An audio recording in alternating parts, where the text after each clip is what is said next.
I decided to put the agenda here so that we don't get lost. I would like to share at the beginning a few preliminary thoughts of moral testimony pessimism. That's the view that borrowing moral knowledge is impermissible or undesirable or maybe impossible. And then I will jump to first of the two main arguments against moral use of moral testimony or in favor of moral testimony pessimism. That's the argument from autonomy. And then we'll discuss some details of the argument and then come up with possible replies. In the third point of the paper, we'll talk about the argument for moral pessimism from the notion of moral understanding. As before, we'll try to come up with possible replies to this argument, and then we'll try to conclude. I tend to think that there is no problem with borrowing moral knowledge, that moral testimony pessimism is it rests on an exaggerated fears of wrongness of this practice. But with this paper, I hope to show that these two main arguments for moral testimony pessimism are wrong, or maybe they are exaggerated. So how does moral testimony look? Moral testimony is testimony with moral content, with explicitly moral content. And how does moral trust look? I have written down a number of examples from literature.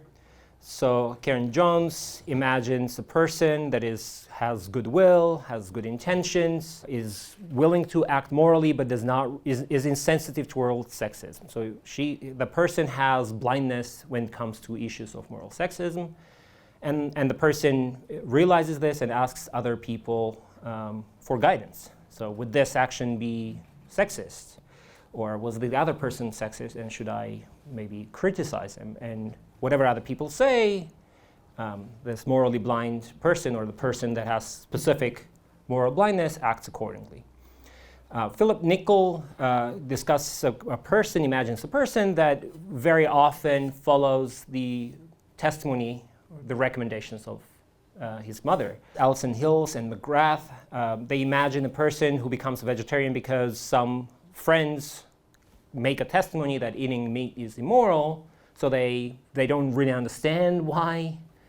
They don't see the reasons why eating meat is immoral, but they borrow moral knowledge and they become vegetarian. There are a number of other examples. David Enoch, for instance, imagines a person who borrows moral knowledge about war. So he imagines two people, one person frequently exchange ideas about war, and one says war in this particular case is justified, the other one says it's unjustified, and each time one of the people, say David, after some time recognizes that the other person, whom I think David Enoch calls Alan, was right. So after a number of times, David recognizes that Alan is much better judge about issues of morality of war, and then decides to borrow more knowledge about war, morality of war in the future.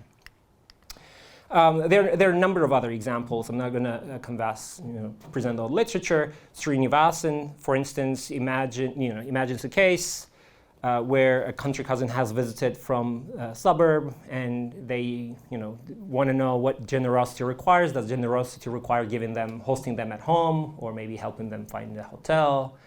And in Srinivasan's example, the friend gives a comment on, okay, generosity requires this and that, and the person in the city acts accordingly. But in all of those cases, it might seem, as Srinivasan says, moral testimony carries a stain, or there is something fishy, as David Enoch says, about exercising moral trust.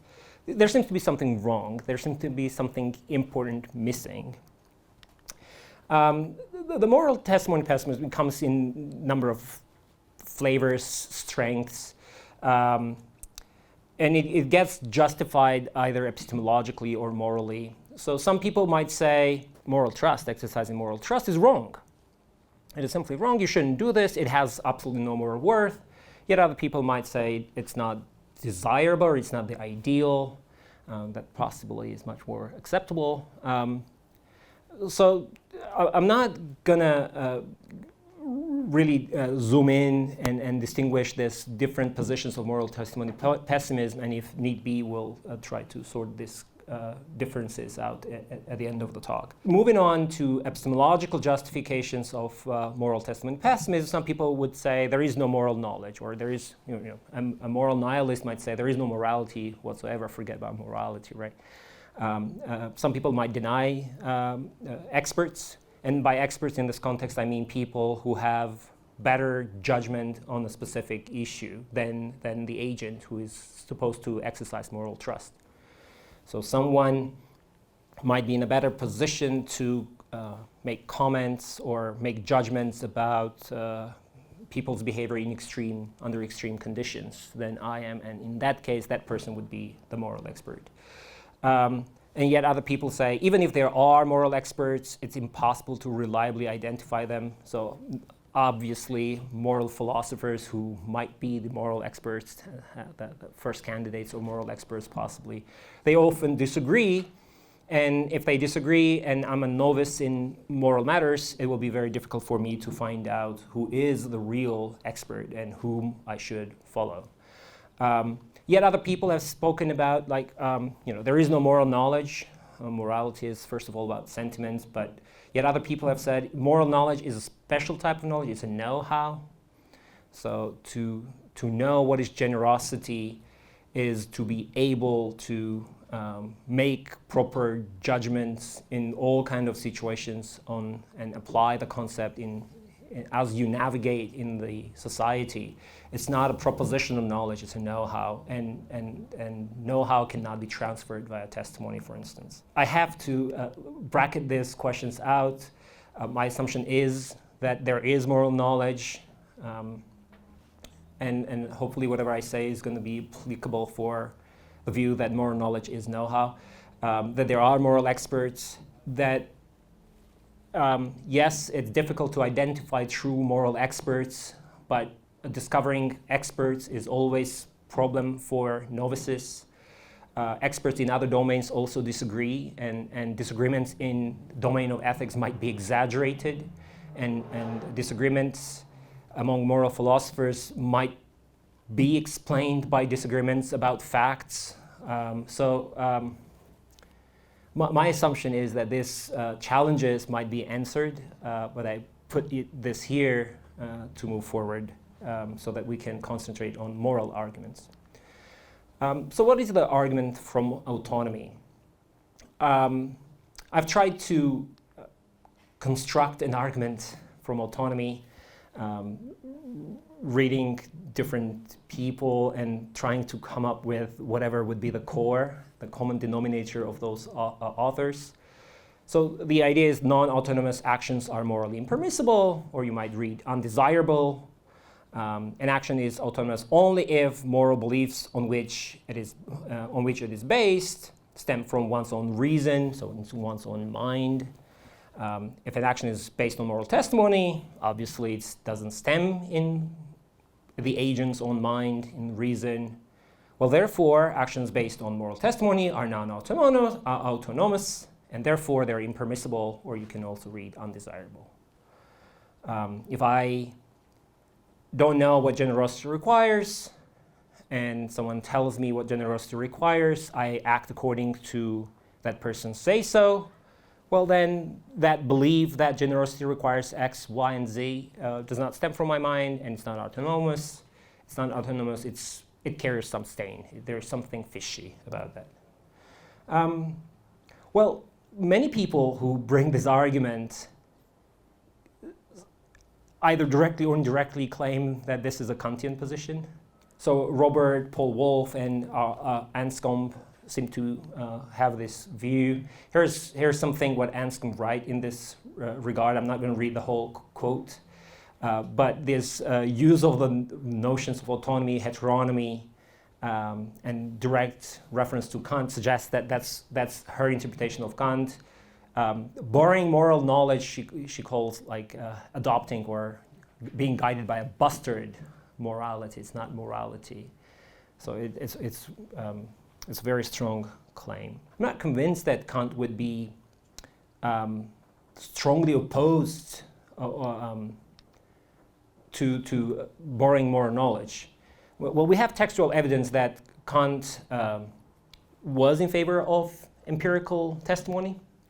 So I could learn from you on whether the core of the Earth is hot or not, or whether light travels with this speed or the other. He clearly says this in his writings. He also says that there is no morality, there is no authority in normative domains. But for this, the passage that I don't have it on slide, I'm not gonna refer to in the text, but he basically says, well, people will simply not believe. They will not believe moral testimonies. That's why there is no authority. He doesn't say it is morally problematic. And then in this large quote that I would rather not read, but it's the obvious, and that's the best passage that I could come up from Kant that summarizes what I want to say, is that autonomy is a property of the will. And yes, he says that the recognition of the law needs to directly, immediately determine the conduct. But the autonomy is not about the beliefs. There is a possibility that Immanuel Kant would allow borrowing moral knowledge, even if he predicts or thinks that people would not believe. Should someone believe and adopt someone else's moral testimony, that would not be morally problematic. That might be epistemically problematic, but not morally problematic.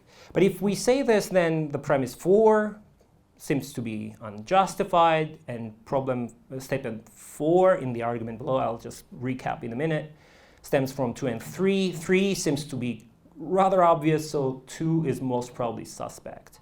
That is, the belief can be born, conceived in someone else's mind, and yet that does not diminish one's autonomy in Kantian sense. And I think this is important because why does this argument from autonomy have this very strong rhetorical force? Is because the notion of autonomy was the importance of autonomy was made grand by in part by Kant's influence, and for Kant, autonomy is a precondition of morality, and if an action harms autonomy, then it's a very significant harm to moral agency and morality.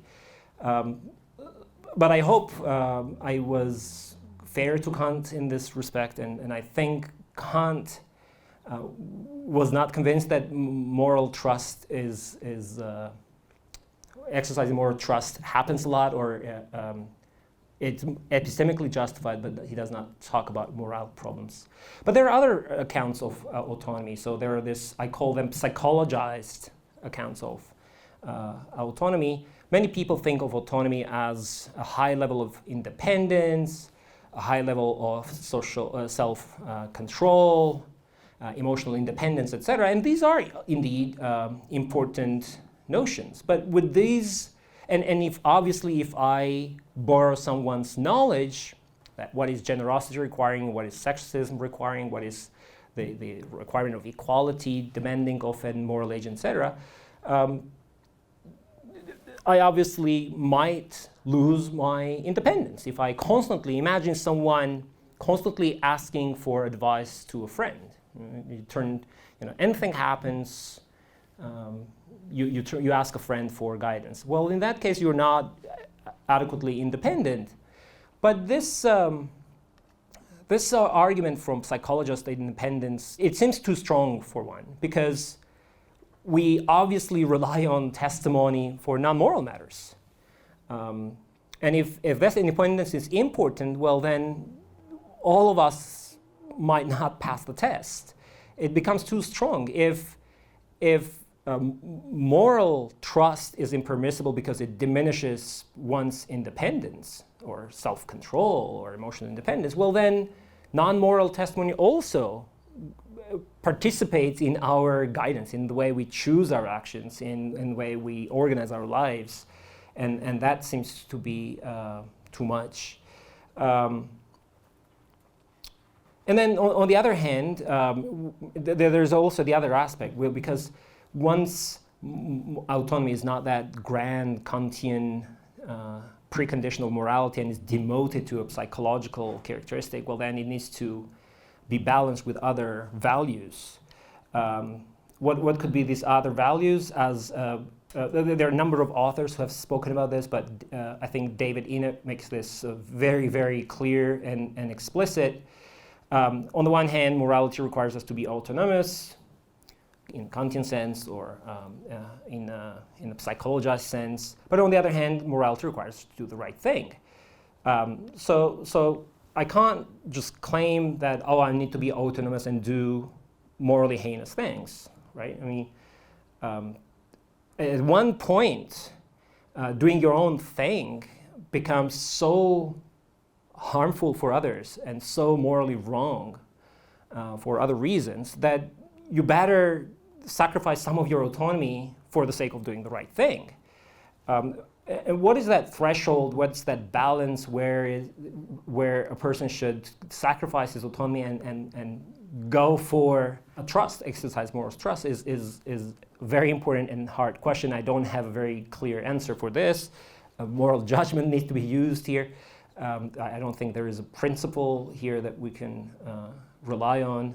But that threshold, I believe, exists for all domains. But what does this show? That this shows that, at least in some cases, exercising moral trust is not only morally permissible, but might be the right thing, the morally required thing to do. David Enoch's example is supporting war. So if I support the war and I support an unjust war, and suppose I have the facts correct, but my moral judgments and my moral beliefs are wrong, and well, in that kind of situation, exercising moral trust and believing my friend who fights against the war seems to be not only the morally permissible, but actually the right thing to do, because I should never support an unjust war. So that would be my second argument for moral testimony optimism or against moral testimony pessimism that we presented. And then this last one I would like to present to your attention. It starts from a very obvious claim that any human knowledge, moral, non-moral, involves self-trust.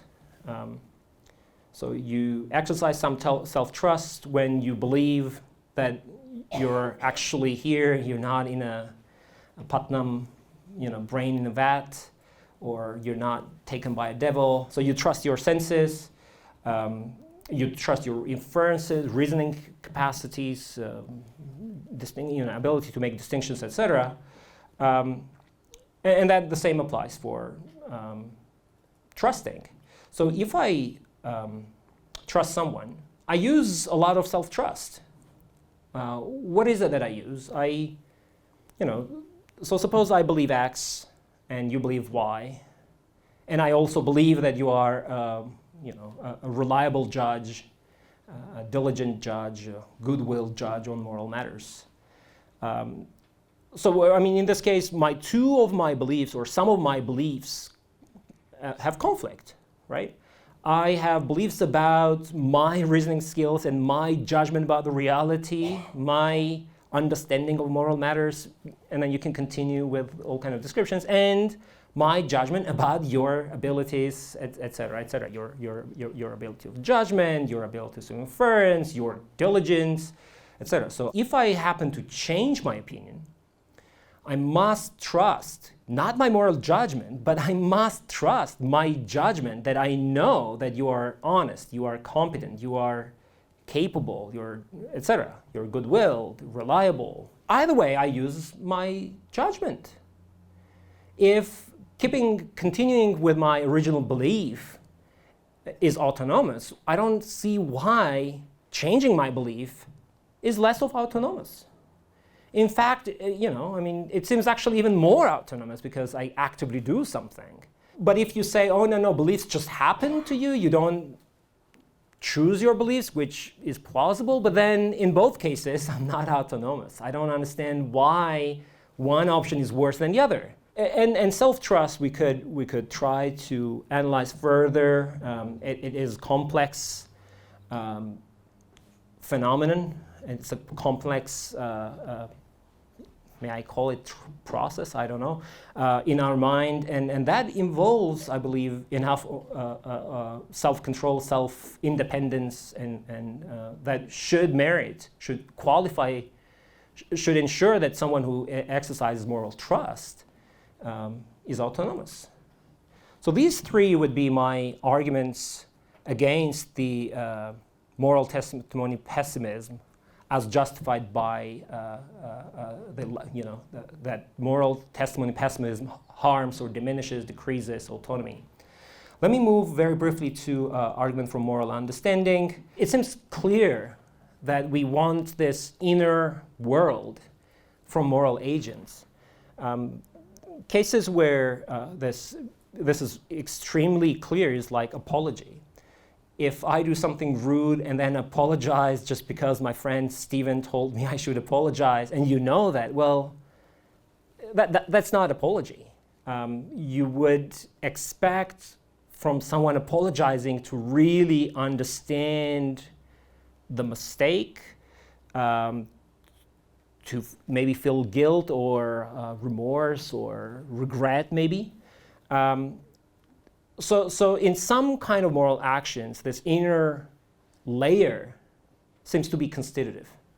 In other cases, this might not be the case. Main argument against argument from moral understanding, I'm going to basically say that that notion of understanding,